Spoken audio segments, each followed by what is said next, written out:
Hello, everyone.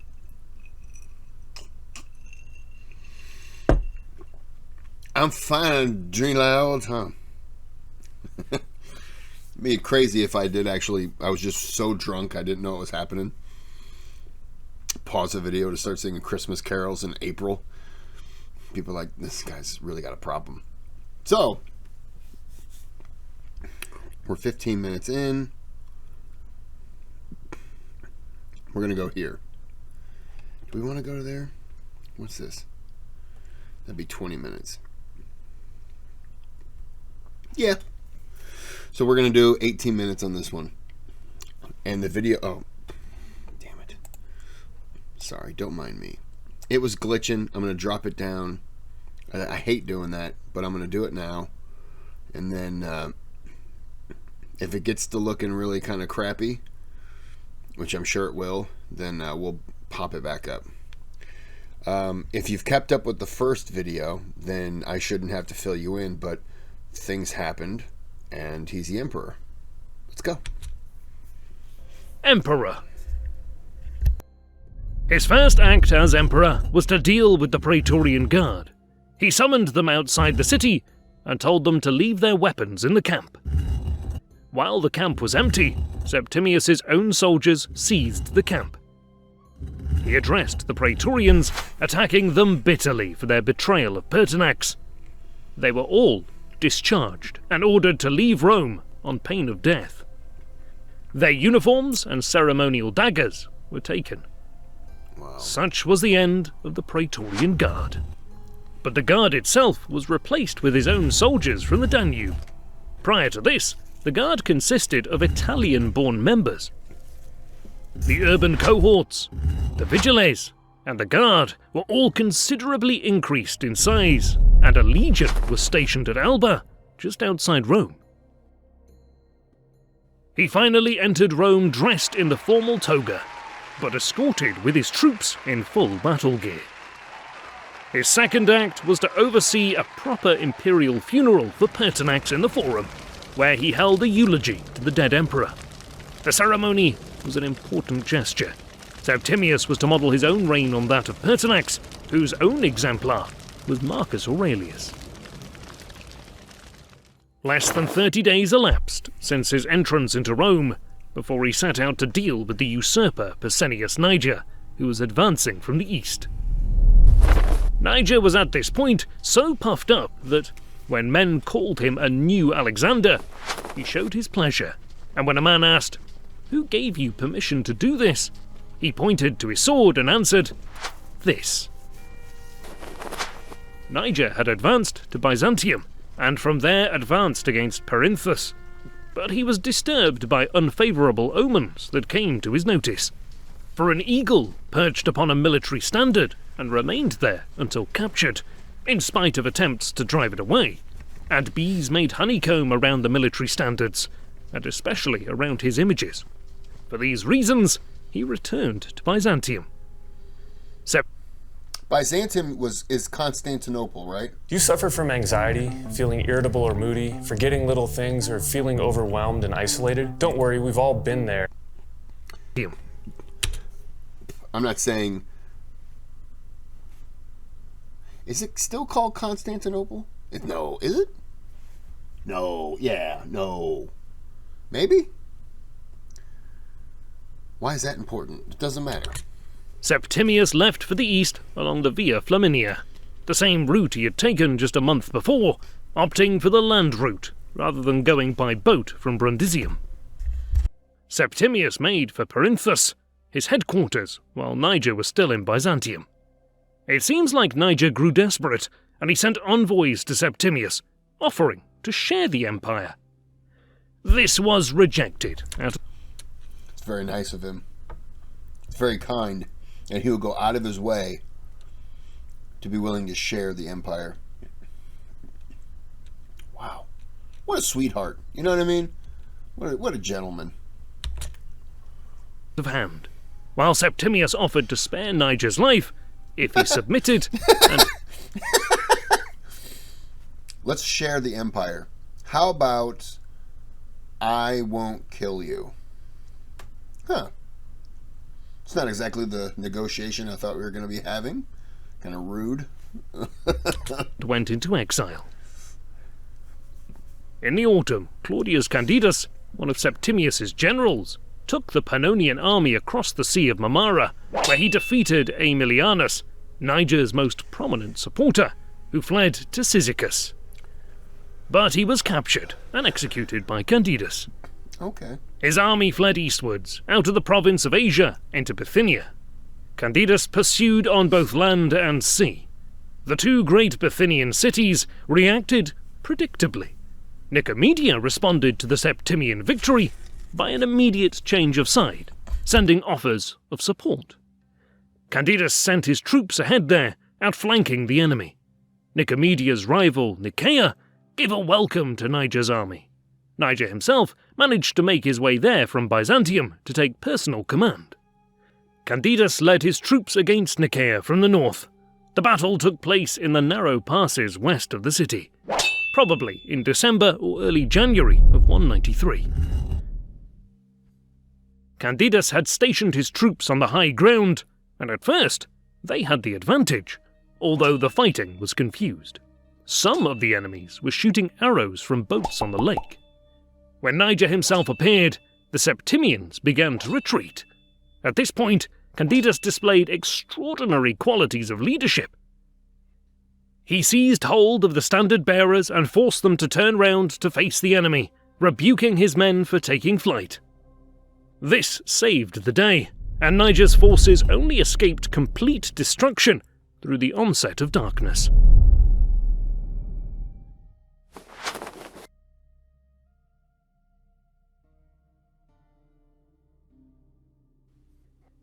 Niger retreated. 2-year siege. Wow. How do you hold out that long? Obviously you're being supplied somehow. Wow. Back towards Antioch, while most of Anatolia now swore allegiance to Septimius, and a few weeks later, Egypt defected to Septimius. He had summoned his trusted friend, the proconsul Cornelius Anulinus, who had by now arrived and taken control of the Septimian army and its pursuit of Niger. Septimius may have remained at Perinthus, but would have followed before long. A battle took place at one of the passes Niger had fortified. The decisive battle took place close to Issus, where Alexander the Great had defeated the Persian king Darius more than 500 years before. Anulinus's men were helped by a heavy thunderstorm and rain from behind them driving at the faces of the enemy. But the decisive factor was Anulinus's move in sending Valerius Valerianus around with the cavalry to take Niger's army in the rear. They were already retreating, their morale lowered by the thunderstorm, when Valerianus appeared, and they were trapped. According to Cassius Dio, they lost 20,000 men. Niger fled to Antioch. The city was captured, and so too was Niger, who was caught on the outskirts of the city, apparently fleeing to the Parthians. Antioch was severely punished.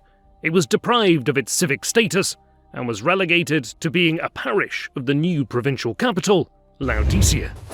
Funds were raised on a massive scale from Syria, and most of the eastern governors and legionary legates lost everything following the fall of Niger, with their property seized. Byzantium was still under siege, and even when Niger's head was presented to the city, they refused to give up. The siege would last for more than 2 years. Cassius Dio records, "The Byzantines performed many remarkable deeds, both while Niger was still living and after his death. Their city is most favourably situated in relation to the 2 continents and to the sea that lies between them, and possesses strong defences both in the lie of the land and in the nature of the Bosphorus." Septimius and Julia would have toured the whole province, visiting her hometown of Emesa. She had left the city 7 years ago for Lugdunum to marry Septimius. Now she returned as Augusta. The First Eastern Expedition. Various rulers in the east had shown active support to Niger, and some of the troops loyal to him had fled across the Euphrates. Nisibis, a city dependent on Rome, had been attacked by the kingdoms of Osrhoene and Adiabedi. Both of them had given aid to Niger. Much of 194 was spent planning and making preparations for an expedition into Mesopotamia. This would accomplish a few things. Mesopotamia is... That's Iraq, right? Iraq. I don't... Mesopotamia is Iraq, right? Maybe? If I'm wrong, I'm sure somebody would be happy to point it out to me.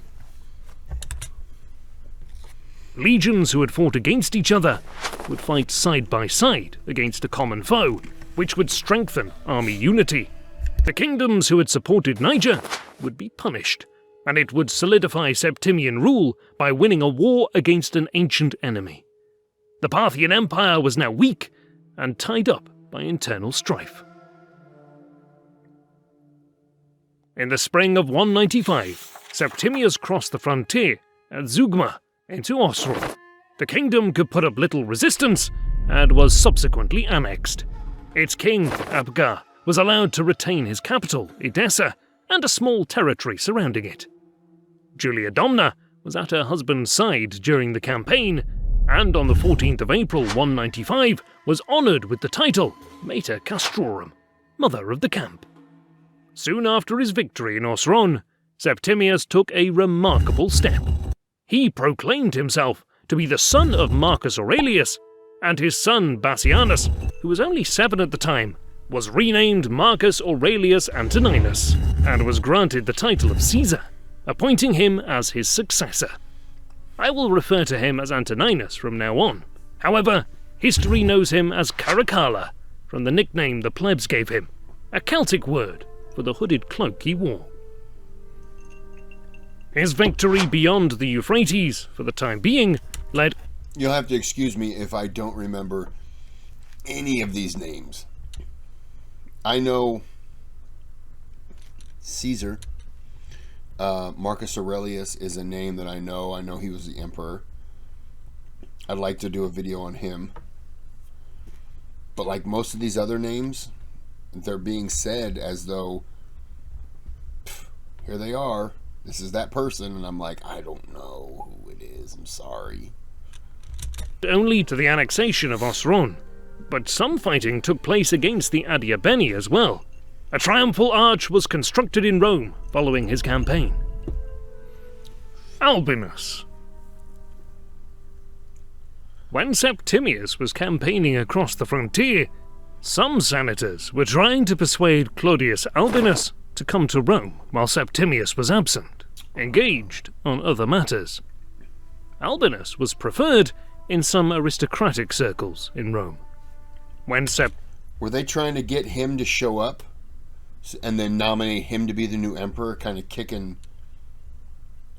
Severus? I had to look at the name to try to remember. To kick him out? Do you think that's what it was?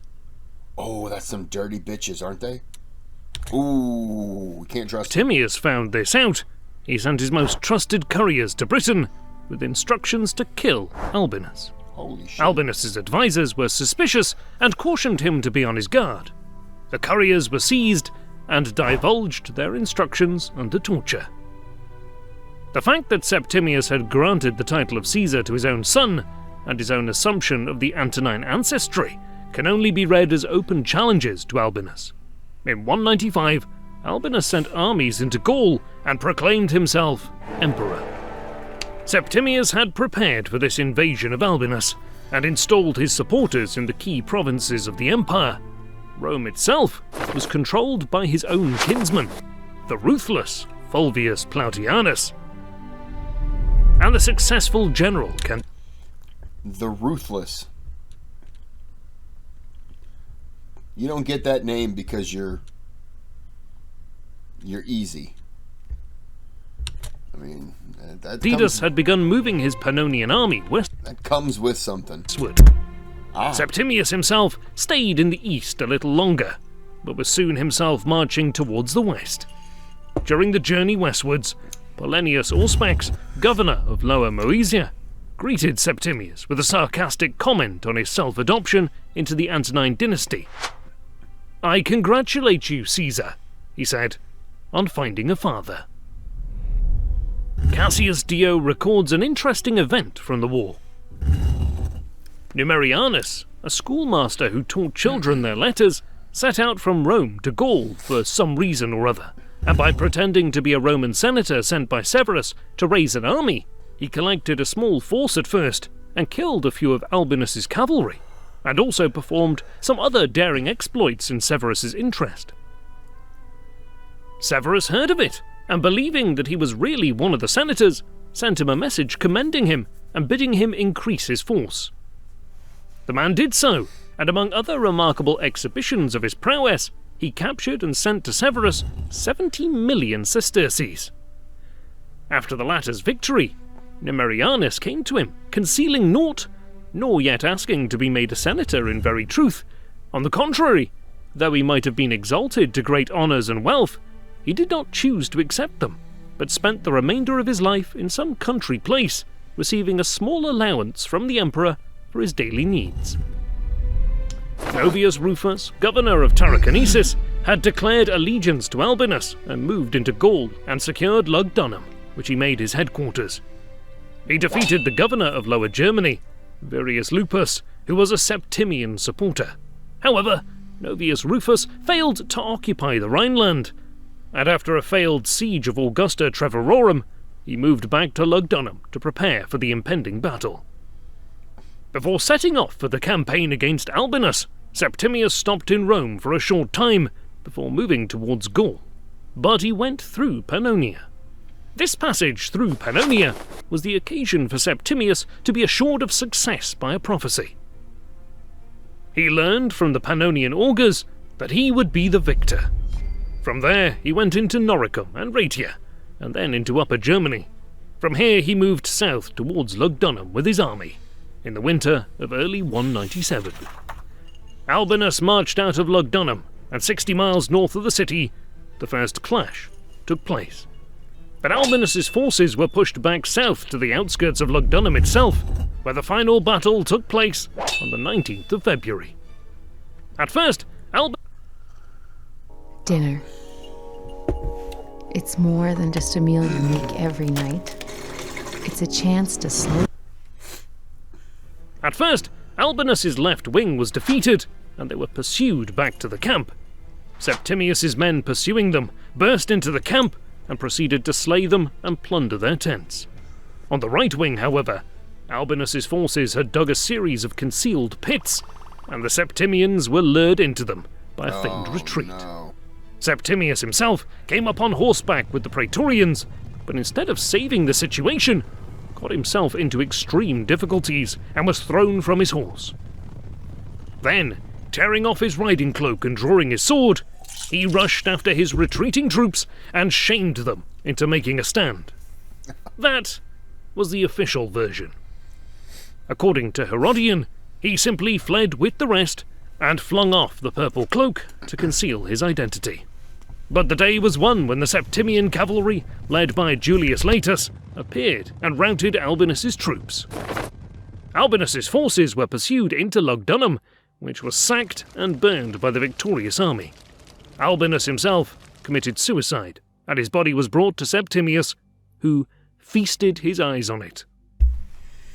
The Historia Augusta adds, the corpse was, by Severus's order, laid out in front of his own home, to be exposed to view for a long time, besides which he himself rode over the body, and when the horse shied, he spoke to it and loosened the reins to make it trample boldly. Septimius's trusted general, Claudius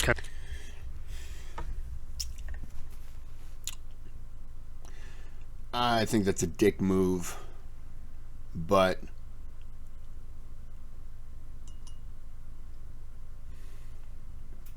I'm a petty person, so I can't say I would be different. that's not something you want to say in a video that's going to be recorded and put out in the world.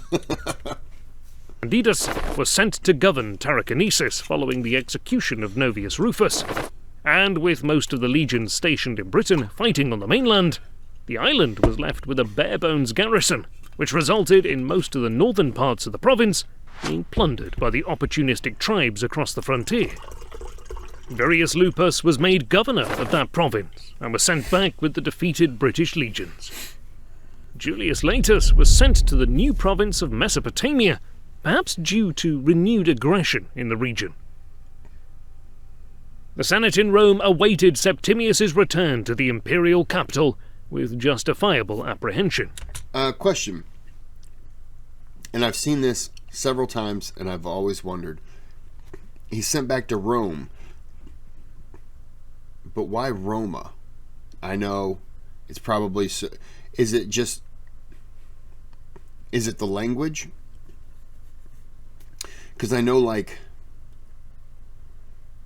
in the Ukraine, Kiev, I've seen it spelled like Keiv, and I've seen it spelled KY.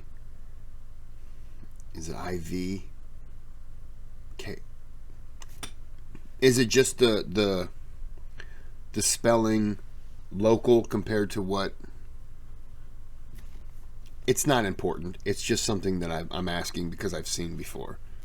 It's not gonna. I'm not, gonna throw a fit if no one answers. For he had taken possession of Albinus's correspondence.